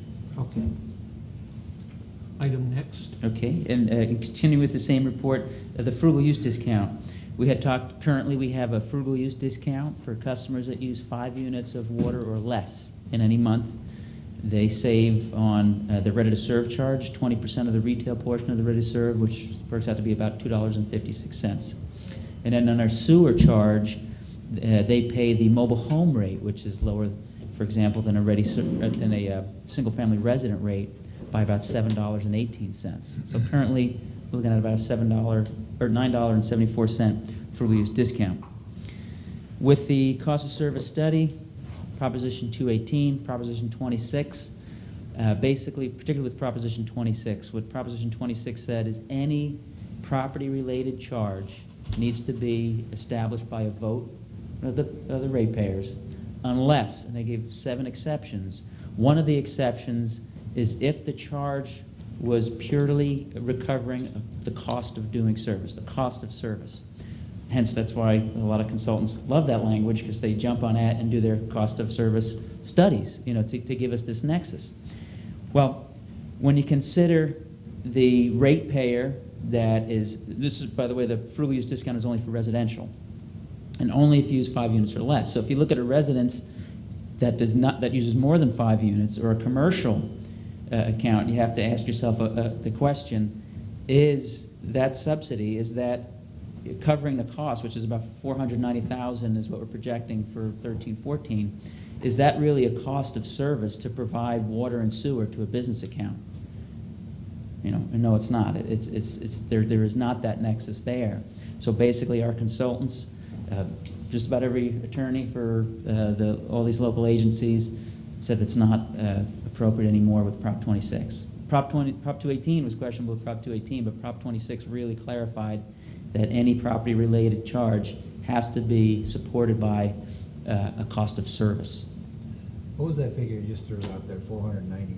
490,000 is, if we were going along like we normally do, our budget for 13-14 reflects 490,000 total. This $9.74 discount, if you added them all up over the 2013-14, it would add up to 490,000. It's actually still in the budget. It's just allocated to the rest of the ratepayers. Yeah. So out of the current budget, let's say it's 100 million, there's still 100 million. It's just the 490,000 is going to be allocated in a different way. So if we were, Yes. so if we were to do the frugal discount legally with a grant, we'd have to have a grant for $490,000. A grant or any Or- source that is not Right, from I'm the gonna other use the ratepayers. Yeah. grant. So, Because right now, that 490,000 has, up until now, has been coming out of the other ratepayers. Is- That's where the Prop 26 is the problem. It has made it. and has anybody been successful in obtaining a grant to offset this amount? Not that I know of. No. And we've been trying, we've been looking and couldn't find that. We've looked for any type of grant that can be used for that, but basically, it's just a subsidy. Yeah. So people, usually if there's a subsidy given, it's for some kind of a benefit and return back. This would just be plain and simple, giving $500,000. Be a tough grant. Okay. Yes. So what we looked at is, when the sewer ordinances was adopted, has the frugal use language in there. So on sewer, the biggest part of it, the $7.18, unless the board takes action otherwise, would be in there through June 2014. And, basically what was proposed was, that kind of like a phase out. You still have that $7.18 through June. If the board adopted rates, ready-to-serve rates, the $2.56 would go away. And then the whole thing would be gone starting July 1, 2014. Well, there was obviously concern about that, so we went back and looked at some alternatives. What could we do to mitigate that impact to those customers that conserve water? And we looked at the issues at hand where we're giving that just to a selected number of customers, a selected type of customers. If everybody had that same discount, if we established a tier, say 5 units, have a 4-tier structure rather than a 3-tier structure, and everybody has a lower tier 5 rate, then you're not discriminating against customer class, and it's not a subsidy. Everybody is getting that rate. So we looked at a couple of different alternatives based on that. On page 27 of your report, under the water consumption rates, I'm going to move to that now. You have, in the middle of the page with that blue heading, is what our current rates are on our tiers and what's proposed by the cost of service consultants for 2014, 2015 out of their report. One of the things, just to, while we're on the tiers, is they looked at what we do currently, and we have a tier 1 rate that was tier 1 allotment. It's by meter size. The bigger meter you have, the bigger allotment you have in tier 1 usage. And they were originally established before the drought. 110% of the average use was your tier 1 limit. Now that was 19 units back then. Now the average use for a 5/8 inch meter is 14 units now, so it's went down quite a bit. So there's a lot of tier 1 usage. But anyway, that same methodology was used for each meter size. And then we said 125% of tier 1 is your tier 2 rate, and 150% of tier 1 is your tier 3 rate. And they basically, the cost of service consultants looked at that and said, wow, that's really low and it's not really inducing conservation. And even in the AWA standards, they said it is appropriate, to induce conservation with this tier structure. And they further looked at what they ultimately recommended and said there is a nexus. We're paying a lot more for water at the Water Authority because there's diversity, about $300 an acre foot more than we would be paying just directly from MET. That canal lining water and IID water is all much more expensive, and then a desal will be more expensive as well. So there is a nexus to the tier premiums that they recommended. And so they actually did a nexus study and said, well, let's take a look at average flow compared to max flow and minimum flow compared to max flow for a 3-year period and a 10-year period. And they set the recommended premiums at 140% for tier 2 of tier 1 and 230% of tier 1 for tier 3. And they said that's a pretty big change. What chart is that? Let's phase that in. That's actually reflected in the middle of the page. And so it's phased in. 2014 is still the 125% and 150%, but 2015 you start to see the phase in. It's closer to that 140 and 230. You're saying it's phasing it in, it's not actually done it yet? No, Oh, good, because I had these numbers and I went over them and over them. Yeah, yeah, you I would don't see it, yeah. understand how. 2015 is like half the way there. It's like 133% and 190%. No, Okay. it's phased. So you wouldn't actually see it fully effective until 2016. Yes, Director Martin? And this is using the 3-tiered system still. This is on a 3-tier, yeah. This is the original proposal, correct. But we took a look at alternatives to that, still with those same multiples that they recommended. But we took a look at, if you take a look at the table at the bottom of page 27, you'll see that this is our current tier structure, and there's no changes recommended. This is our current tier structure by meter. And if you go to the next page, on the very top of the next page, is, well, what if we had this other tier? If I can interrupt there for a second. Now, this is where we might confuse you a little bit. Okay, we have the tiers, and you see 1 through 6 units, and then 7 through 11. Okay, so we have 3 tiers here, but that same spread will still be spread into 4 tiers, because that's where we're looking at the base tier, which is the first 5. So you're going to go from 3 tiers here into 4 tiers, but it's still actually the same tier structure. Mm-hmm. We just make the first tier smaller, is what we're doing.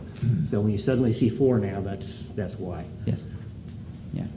So tiers 2, 3, and 4 look a lot like 1, 2, and 3. Yes, If this was together on one, it'd be a lot more interesting. Yes. 2 pages on this. Yeah. That's why we're slowly whittling down these topics, bringing them back to get them down. Okay, so with that, we took, well, what would we set the rate at? If we carved out 5 units and called it a Tier 1, what would we set the rate at? So this was presented on, I guess, August 12th, when we presented this to you. And we took a look at alternatives. We said, well, that 490,000, what if we took that 490 and spread it out over this Tier 1? What would that look like in a rate?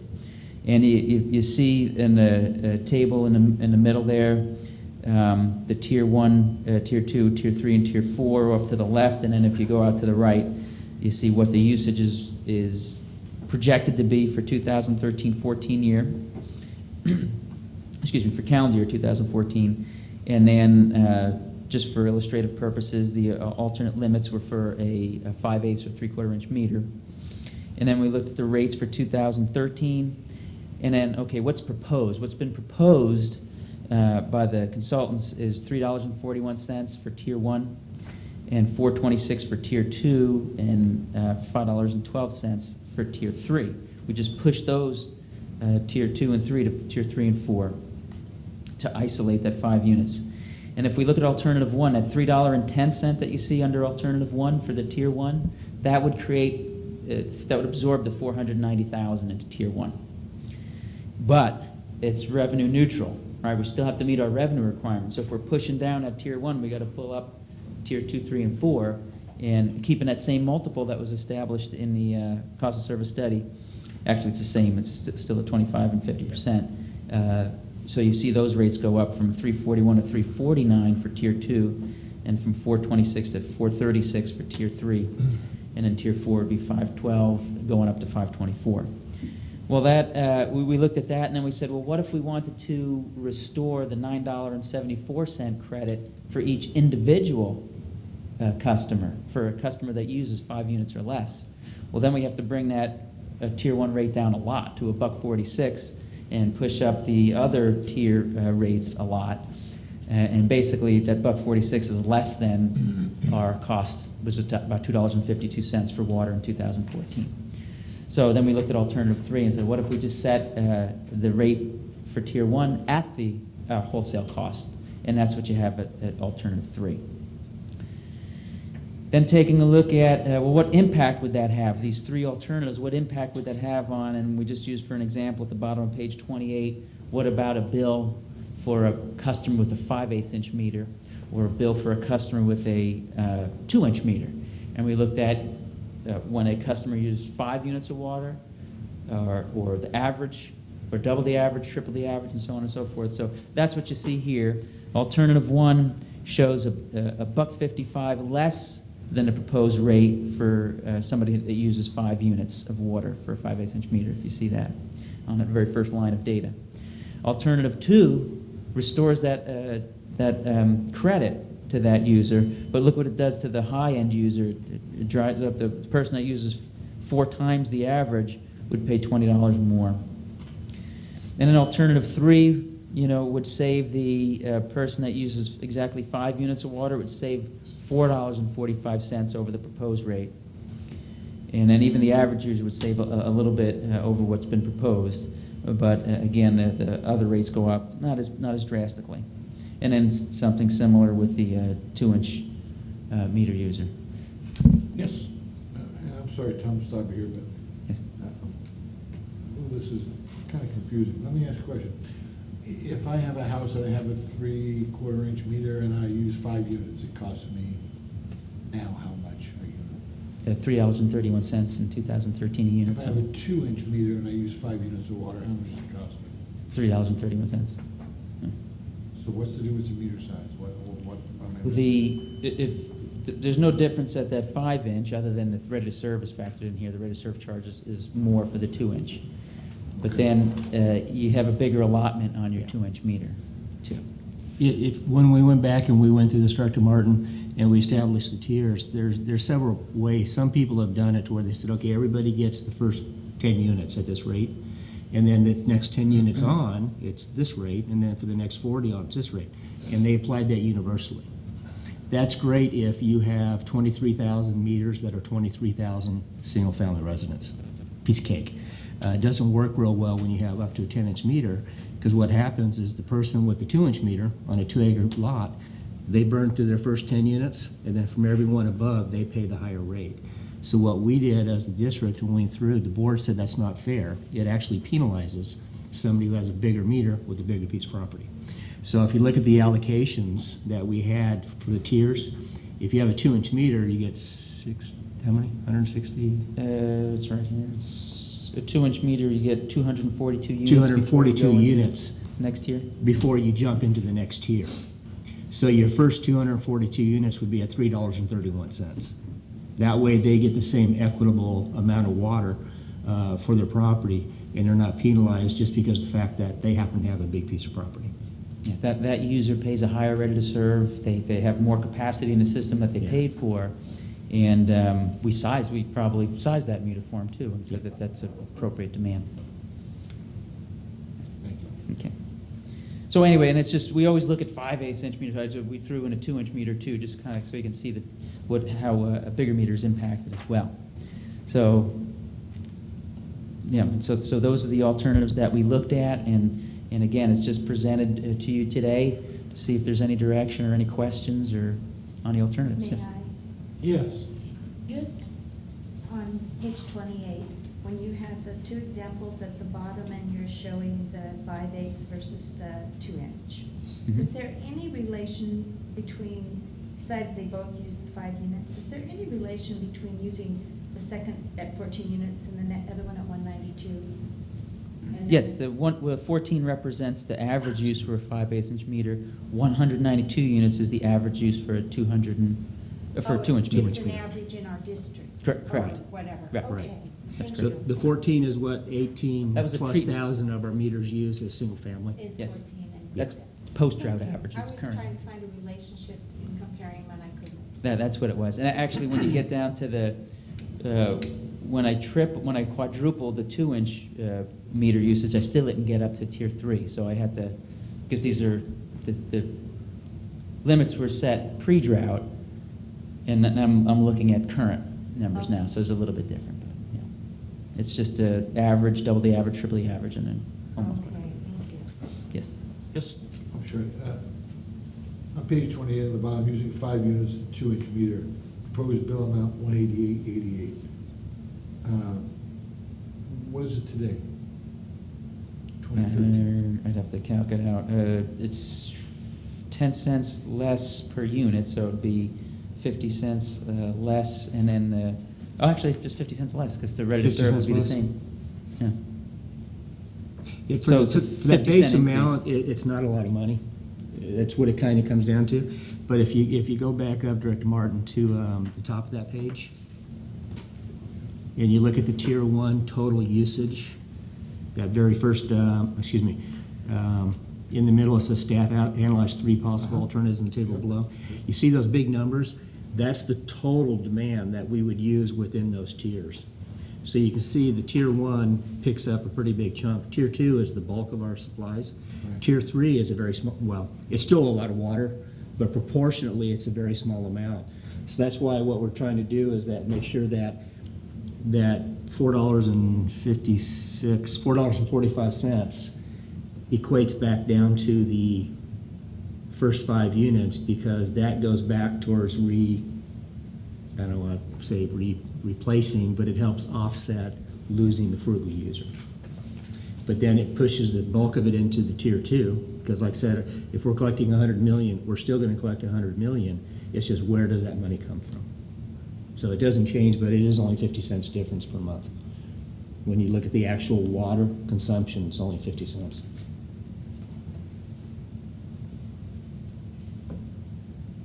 Is that all you got? That's all I got. We I can come talk up for with hours more if you want. I just have a few clarifications. Oh, yeah. First of all, revenue neutral means this revenue doesn't go up or down with the changes that we're doing.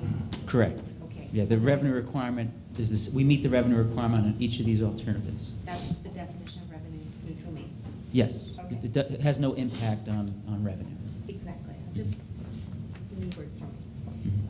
And then this was the water, and the sewer rate will go once again in a year, because we've already Well, actually, they're part of the sewer they're rates part of it, for but are- 14, 15, and 15, 16 will be before you. Yeah, you've already adopted this year. Yeah. That's You what adopted I one have. year. We've adopted this year, but the We next still got year. 2 years, yeah. Okay. And the part of about the 5/8 and the 3/4 meter switch, did we do something, or is it in here, or am I confused on the phasing it in where the people don't pay for it, and that the rates don't change? That's on page, if you go to page 26. That's what we looked at. The top table is what was originally recommended in the cost of service study report. And the phase-in is over 5 years. So that's why you still see, even at year 3, the 5/8 inch and 3/4 inch rate still don't equal, because it was such a big impact. They said, hey, we'll do it over 5 years. I didn't see the word We phased can in. make note, we'll make note of that in the staff report on the final Okay. one. And then my final question is, would this come before the public hearing with all these alternative 1, 2, and 3? Or if we were uncomfortable with 2 because it doesn't even cover the cost of the water, does it not come before the public hearing? Which That's is what we're- appropriate? That's what we're looking That's what for we're looking today. to the board You for. want this Yeah. kind of Yeah. direction? Alternative 2, to be perfectly honest, Director Evans, doesn't have a lot of nexus, because the $9.75 rationale from many years ago, I don't want to say it was arbitrary, it had some thought process to it, but there's no nexus or any way you could justify $9.75. Yeah, that's just another way of So looking alternate at it. 2, in my opinion, should just literally drop Well, off I the would option. suggest, I don't know if this is a mode, I would just like to suggest, I feel uncomfortable with it, because one, I didn't see a nexus, and 2, that isn't really a prudent way to run our business, even if we'd love to tell everyone the water was free. So Right. I just don't feel we should spend time on it unless it's important to the public to hear us say no. So you're recommending 3? I'm recommending, well, I'm not, I mean, I don't mind talking about 1 and 3 together at the public hearing. It's alternative 2 I'm very uncomfortable with. I think it's confusing. It would be confusing to the public. I think it's complicated to explain the why, and my preference is I think 1 is a reasonable opportunity, and I think 3, in my opinion, is much more better. But I'm not. School teacher, right? I'm gonna learn yet. But I'm just feeling I would like to move, I guess I have to move. No, we just need looking for consensus consensus. from the I board. was just saying, I feel No alternative 2 could be deleted without Uh, changing our case. Director Poole? Yeah, I'm good with that. Well, I'm wondering why we just don't move forward the alternative that we think is best for the ratepayers, which I think looks like alternative 3. What I would suggest, because we do have the public hearing, and we're not going to be adopting rates that night anyway, is go ahead and go in with the proposed by the cost of service, alternative 1 and 3, explain it. That way, when the public is in here, you've explained the rationale behind how you got there, instead of just bringing a third one that might be the preferred, but at least still let the public understand the rationale behind all 3 alternatives. Are you gonna renumber them? We want- So maybe A and B or Otherwise, something. people but- go, what happened to 2? What Yeah, what happened to Yeah, two? we will renumber them, yes. And I have a question on the minutes again, on 2.5, it shows the district adopted cost of. We'll modify that. And I'm thinking a better word I like is received. Is that a word we can use? The board received? Well, I think you can accept it without approving adopting it. it, yeah. Okay, you're accepting the report, But that's it all. doesn't say that. Acceptance usually means acceptance. We're- Yeah. We're accepting. I mean, it's sort of like the audit, You note sometimes and you file. accept the audit. You accept the audit. I mean, that's where it sort of comes from, is it's not, you're not, you're not the auditor, for example, but you can accept the audit for filing. But if you accept the Yeah. audit, you don't necessarily accept it. You're accepting it for filing. You accept it for With the filing. district. And I think that's kind of what we did, was accept the report for filing, that's all. So, Got another one. yes, I'm sorry, on the other side. No, I was just gonna, this ready to serve, what are we gonna do with that? Since, that's, I think we have two more items to figure out here. Well, I think what we presented was the alternative. Right. What we'll make sure Director Evans indicated, and I think Director Martin brought up too, is it doesn't say 5-year phase-in, so we will make sure that's noted in the staff report. But I think the alternative analysis is what Right. I'm On the hearing ready as to serve. preference. Yeah, The alternative was a 5-year. Yes, right. And the 4-tier system, correct. right. So is everybody comfortable with what we're doing Yeah. forward? I'm good. Okay? I would like to have a 10-inch meter so I could be number 2. Believe it or not, when they built the Vallecitos Town Center, when it was that Costco back then? Price Club? Must have been Pricewood back then. They initially came in and asked for 4 10-inch meters. Wow. We talked them out of that fairly quickly. You did? It was already. And then we ended up talking them down. They had a 2-inch meter for Costco. Big When you saw difference. the price? Big difference, Yeah, yes. yeah. I would like to thank you, Tom. This is very well done for Thank me. you. I think I've got it now. So just a recap for the board, what we'll have is we'll bring this as part of the public hearing process on the 18th. Well, hold it, you know, that's interesting you say that, and I was gonna wait till the comments, but 3 of us won't be here on the 18th. 2 of you will. Well, actually, I will not be attending a conference, so we can continue to hold the public. Oh, okay, hearing. so there will be 3 people, So there will be 3 people. okay. I think that's important that we've already sent the notice out, unless you feel you need to be here for the public hearing, and then we'll have to restart over, don't we? I know your policy has been if you have 3, you have a meeting. I just think this is such an important meeting. Again, there's no action, it's just a hearing. But we're getting. Well, You're getting feedback from the public, I understand. Which I won't be privy to. Yeah. Although I mean, could one watch of the ways to It's approach taped it, and it's audio. Yes. one of the ways you could approach it is that, because the hearing's already set, okay? So we're gonna go forward with it, and to the extent there's board members that are not able to attend that meeting for one reason or another, the suggestion would be is to make sure that when you come to the next meeting, because obviously the consideration of those changes are not gonna be made till the next meeting, you can say that, hey, I listened or watched the video as a board member, and while I wasn't at the meeting to participate, at least I did go back and look at it, so I'm familiar with the, the testimony that was received or made at that, so that you can move forward. So we could make an appointment, come in and view it. Yeah. I think we can go online now, can't we? You'll be able to watch it online. It'll be a regular YouTube, and we'll actually have it recorded by then. On our website or just YouTube? We'll give you the web link to Vallecitos to set up a YouTube site where all the videos will go Okay. there as well. What we do anticipate, Director Martin, is any feedback that we do get would be included in any staff memo or any recommended changes. Just to give you an idea, to date, we've received 12 letters. That's it on the 218 protests. And we have responses going out. I signed them today, so you'll get a copy of those tomorrow. But again, you're not adopting. If it need be, at the next board meeting, October 2nd, would be when we're planning on the whole thing coming together. Yeah, it's just important in order to make an informed decision, I think it's important for you to have been able to observe that meeting. For my own, would it be an inconvenience to set up an appointment, come in and watch it? Not at all. Very good, thank you, I'm gonna do that personally. Well, let me just ask, that the Q&A part is a very interesting part of that process, and 2 of us won't be here for it. That's fine. I don't think it is. But the other part of it is, of the 12 things you've received so far, I haven't gotten any. As I just indicated, we just finished responses today. I signed them this afternoon right before the board meeting. You will get a copy of them tomorrow. And do we also get the names and addresses so we can? just- Oh, yeah, it's Yeah, you can get the it's actual their letter. name, address. You'll get their original letter, exactly with what they're And- stating, and then you'll get our response from. You know, and before you adopt them, even though if you're not, if at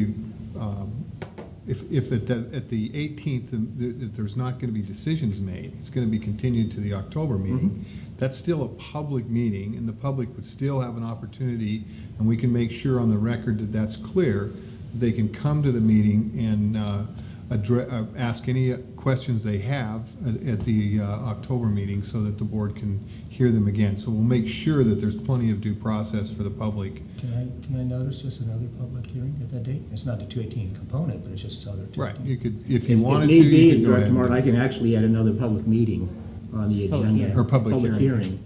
At the October 2nd as well. And we'll notice that to the public as well. It's hard getting people to one hearing, necessity. Yeah, I mean, you could. But again, if- Either way, it's. either way, we can make continued. that, we can make that accommodation very easily. Okay, By the way, I think Lisa sent out all that information at 4 o'clock today. yeah, oh, Did she already send them out? That's all. Okay. oh, all right, great.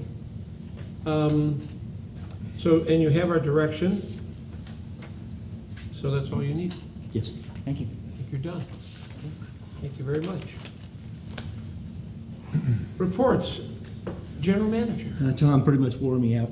Yeah. Well, I was gone all last week, so I don't have anything. From Okay, well, I wanted to see if not now, get an update on our San Diego North County Recycling Group. Nothing is actually, since we hosted the meeting here, Right. nothing else has taken place, and I think we haven't met yet, or they haven't scheduled the meeting for September yet. The study that was part of the EIR, Oh, they have not even moved forward with that. I think they have awarded it, but that's probably a one-year study. okay. 6 So- months, James, 6 to 9 months? To look at the groundwater basin and do the PEIR? Okay, so we're a long ways away on that. Okay. Council.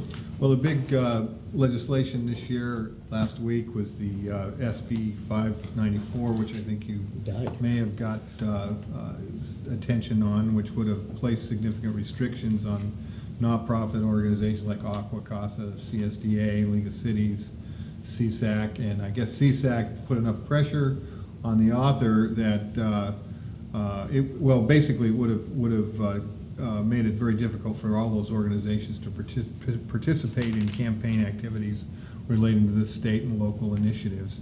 And the bill's been significantly amended, although we haven't seen the amendments, but it's been significantly amended to narrowly target specific campaign reporting. So once again, because there was such a hue and cry from so many special districts and the league and the counties, that legislation was basically went down to defeat. Very If I could, one other one that, Jeff, we just saw it was the regulation that was going to move the Division of Health's water underneath, okay, I'll let Director Curtis talk about that. Well, I think it shocked everybody, it died. It died. I was gonna report on it with the San Diego Water Authority. That was the one thing that, they mentioned that the bill, moving it from the public health into the Water Resource Board, right? Right. For the direct potable stuff. They thought it was gonna happen, and they were all really nervous about it, and It died. died totally. So at this point, nothing's changed. I don't know what they're gonna do next. But isn't it detrimental? No, that's just the drinking water component. The drinking- The rest of the other part is still moving forward in a way that we think is good. Oh. There's still legislation that Helix, was it Helix? Presented 2 years ago, went into a 2-year bill and it died after the first year. They're trying to get that re-upped, and then with support from the Water Authority, that's to take IPR and DPR out of the quote word of Waste. waste, Waste and put it into, a term of water, yeah, treatable water. or- treatable, Potable. treated potable water. Okay. That's still moving forward, but this one shocked everybody. It just died. We thought it was a done deal. But they were glad because it was really, we didn't really want. That was 549. And I'm so sorry, I left my notes on the last meeting at home. So I know you got a summary. If you have questions on, I had a few things, I'll bring them next time. And Encina, James? At the last board meeting, we talked about awarding the influent junction structure repair engineering services, final acceptance of the natural gas pipeline replacement project.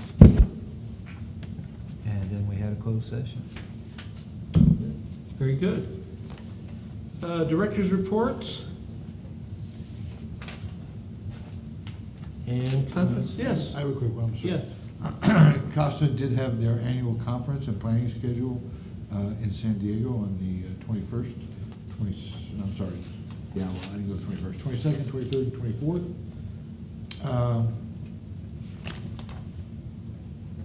A lot of information. Yeah. I know you were there, Jim Porter was there. A lot of information in a very short period of time. Great to take in. I think one of the best things that they were all saying is they should have it in San Diego all the time. Can't beat the venue. During one of the conference breaks, one of the Harrier carriers pulled out of dock on its way to the Mideast and had all hands on board. No one went to the conference. They were all standing out there watching that for a half hour. So it was very interesting. They all going, you don't get this in Sacramento. You don't see that very often, no. The only thing I will mention is I went up to Saturday for the business session, because being asked to be on some CASA things, I went to see what they do. I won't do that again. That was an hour and a half of mostly a breakfast, mostly, there were no committee, there were a lot of committee reports to do, but none were given by anybody. It was kind of a bad Saturday. Maybe that's because they were in San Diego. And other than the actual seating of the president, and passing the gavel to our friend Kevin, who was Kevin Hardy. third or fourth down there, and he was there. He had a full table. That was the only full table in the place. Yeah. His table. Everybody else, they had left for the conference. It was a nice weekend. So, thank you very much. Jim? Yeah, I was at that as well, and I think, what was that title? It was titled Utility of the Future. And what it was, what the theme was that we're on the brink of monumental change. And they felt that we were going from energy neutral to energy generating, which is where all the treatment is going to. So it was pretty exciting, actually. They talked about a lot of finances, so Tom just couldn't get enough. And unfortunately, he was sitting next to me, cheerleading and all that.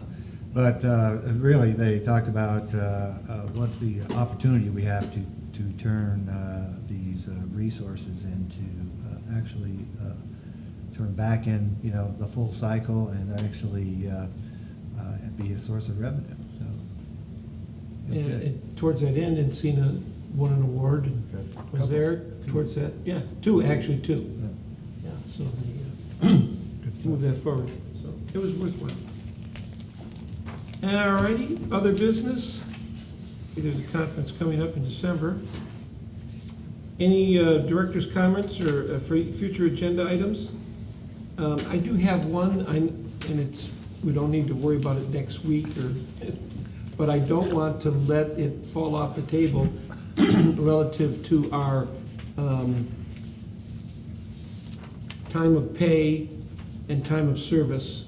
And I don't remember what the phraseology was, but one of the things that I had brought up months back was, is there a way that the district can feel confident that their monies are secure, short of having it paid at the permit process?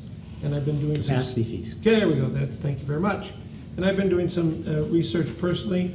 I had asked Tom if he would look into it as well. He said he was waiting for some direction, so if... It's still on my list. Put it on your list, see if we can have it here in the next month or so. And let's see, yes, sir. And I don't know what's on the agenda for the 9th yet. Nothing. Apparently, we're not having one. We don't because have, there we is don't no have, we don't agenda. have anything for the agenda. We've had such busy committee meetings with everything. I don't have any items for the, So we've gone through all of the information that we're gonna get on the rate increase. unless Proposed rate. unless there's something you want me to bring back that's different than we've heard tonight. We have no alternatives. Yeah. Well, towards that end, Well, there are things that I still, and during this process, every time I was assured by staff that we're gonna be having a committee meeting, we'll be having 2 more If- meetings, if- and now we're not. No, if the board has something you want me to bring back, I will have the meeting on Monday, but as of right now, there's nothing left on the rate study component for us to talk about. If you want me to agendize it and put it on there for discussion purposes, so the board can talk about it, I have no problem with that whatsoever. Okay, and I don't wanna burden the board with it, I still don't understand the peaking thing. I think that's a new terminology that's out there to fill a $5 million gap I don't agree with it, and I've talked to Tom about it, I still don't agree with it, so maybe it's just something I'm not gonna agree with. I was trying to get more information to try to understand what everybody else gets and I don't about this. But I have the opportunity to do that, no, don't worry about it. I can either have the meeting, or if you want to come in separately, we can meet with you again to walk through it, whatever your pleasure is. I must admit, if I had to stand in front of Ed and explain peaking, he would flunk me that moment. Well, So, let me again be very clear. and I know it's not part of the rate No, well, issues. Well, it Is is. it? Do you want to? No. Just real quick again here. It is not having an impact on the rates that we have. Right. It is a way to create a nexus, to say these tier premiums that we're having, if we look at what drives costs, peaking drives costs. We have to size facilities bigger. Well, if you replace that facility, it's a lot more to replace it than replacing a smaller facility. So not to a big extent, it was a pretty small percentage overall about looking at the other things that drive costs. We had a revenue requirement the way we had traditionally set rates. That revenue requirement moved over to the cost of service study, and it stayed the same. So they didn't add, peaking didn't add to it. It was just a way to allocate those out where it belongs. So the peaking has no impact on the rates other than to say, okay, this tier premium has a nexus. We actually looked at two ways of nexus. We looked at what was allocated during peaking, and so that's about $5.5 million that they allocated to peaking of the total revenue requirement, not adding to it. And then we also looked at how we traditionally look at it and said, okay, there's costs that we pay for water that are related to the diversity of the water portfolio at the San Diego County Water Authority. How much are we paying for that? How much are we paying for our conservation budget? So it's just another way of looking at how do we justify the tier premiums that we have, and it comes up with a really good nexus. Yeah, for it that. didn't actually add $5 million to the budget. Yeah. What it said was out of a $25 million pie, I'm grabbing a number, 7 million's here, 9 million here, and 8 million's over here, instead of it being 7 million, 3 and 2. But it doesn't actually change the rates, it's just the allocation of the tiers and premiums. What amount goes to each tier, What it was spread to. how it gets spread to. But it doesn't actually increase rates or add additional funds. The administration charges, which have nothing to do with the 218 hearing, right? Mhm. The increase in fees, the deposits, all that kind of stuff. When does that come before us? Probably September, October, November. It could come the same. It could come the same Yeah. time, but we've That got really- those sketches does that spread really out. confuse things? Because I was just confused about it till this meeting. Because I'm going, wait a second, you want to charge 150, when are you going to do that? And that's not part of just the water charge. Right. The 218 hearing. Yeah, well, that's what, again, that's what we indicated in the last memo, is that the whole cost of service study is an umbrella document, lack of better terms. It establishes a nexus and a rationale for the maximum, keep that in mind, the maximum you can charge. So when we had them go through the study, they looked at all of our existing rates, engineering fees per se. Okay, so we already have a policy on how we collect for engineering, what it costs to print a map, what it costs to put a sewer lateral in, what it costs to sharpen a pencil. All they did was take all of our existing policy and look at it, and I would say probably 75% of them, it affirmed that the rates are within a few bucks of what we're currently charging. There are a few that are different. But again, that's not a water rate commodity benefit to property. Property related. So what we had, and I think there were 5 items we indicated in that last staff report, these would be subsequent board items that'll come before you. It's not part of the 218 rate hearing or anything else. Those are the administrative policies or the latitude of the board in adopting those fees to recover costs. So we'll have a fee, cost coming back to you for all the regular engineering fees, that ordinance. We'll have a policy coming back for the administrative services. That's the fee that we talked about for deposit for new meters, things like that. And again, we're just going to bring it to you. And then there was one where it was $10 to, you brought up the point, we're going to charge somebody to sign them up. Well, that's what the study recommends. We'll bring the ordinance to you and say, and we'll be very clear, this is an existing fee, same or modified, this is a new fee. And if the board's direction with that new fee is say, no, we just don't agree with that, that's the board's direction. No harm, no foul. We can adopt the ordinance based upon the direction the board gives you, and that'll be the final ordinance. That's no longer coming to a workshop now, that's just going to come to a board meeting. Yeah. So we'll make that sausage here. Fantastic. So it'll just be discussed at the board meeting instead of going through that several process. Huh. None of those are actually at that point of us developing and modifying the ordinances to get them to you next week. We have a schedule, but it's literally September, October, November to get all those before the board. We could have some September 18th. You could have some on the of those 18th. before We the- don't want them on the 18th. I'm not gonna be Oh, here. you're here. But you won't be here, so we'll just push those to the next, to the second. But it will be I can't remember which ones we have proposed. Well, like you mentioned, it's called regulations and rules and miscellaneous charges. The miscellaneous engineering fees, I think that's the only ones related to the cost of service study that are Yeah, but left. those are just modification of an existing policy. We'll bring it to you. Here's what the rate is. Here's what we're proposing. Yes or no? And those are all the things, again, that we as board members have to be able to explain to our ratepayers. Correct. That's the difficult part of that. Because they don't see all the different fees, they see one water bill. There's one amount. But those don't impact those people. Those are engineering fees. So when somebody comes into the county, Engineering, yeah. Yeah, engineering. But some of the other ones do. some of them, yeah, yeah. But again, that's why I say, the cost of service study, it lays out the nexus and the rationale behind how you can charge these fees and how you should. You still, as the board, have to take action on individual policy to say, yes, we adopt it, or no, I don't want to charge that fee. Can it be this? The policy established the maximum, the study established the maximum that you can reasonably charge for that fee. The cost of study actually showed you how much you could, Mhm. not should. That's correct. Absolutely. I thought you said should. No, how much you could charge. You could. You can, and this, and we're giving you backup to be able to do that. Right. That's exactly what it is. They looked at how many hours it took to put this in. You divide it by labor cost, here's what you should charge. If you don't charge, that's fine, but then the money comes from a different pool, which you push on this side of the balloon, it comes out over here. Same thing. So does the board want to have me agendize something for discussion on Monday? No, I don't think so. I don't see the need. Okay. I don't say, I don't want to be the only one that doesn't know the answers. But we're all gonna face the answers at the same time on the board meeting. Yeah. Just prepare for a long board meeting. That's Yeah. Okay. All right, very good. Any other comments? I think we are adjourned. Thank you.